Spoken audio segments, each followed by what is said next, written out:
Hello it's Minira, welcome to another vlog. আমি আজকে যাচ্ছি ছাদে হচ্ছে আমাদের যে বাড়ি, আমাদের যে ঘরের উপরে চালের পানি দিতে যাচ্ছি। বাইরে যে পরিমাণে রোদ পড়েছে আর চাল তো টিন তো আরো গরমে একবারে আগুনের মতো হয়ে যাচ্ছে। এজন্য আব্বু এখানে পানি দিবে, আমি এখানে ভিডিও করছিলাম।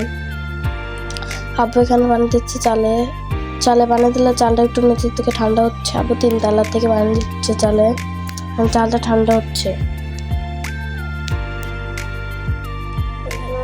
পাশে ছিল অনেক আম গাছে অনেক আম এসেছে। এবার আগের বড় আম এসেছে, কিন্তু আম গাছটা কিন্তু আমাদের নয়। আমরা ওখান থেকে মাঝে মাঝে আম চুরি করে খাই। ভিডিওটা ভালো লাগলে সাবস্ক্রাইব করবেন। টাটা।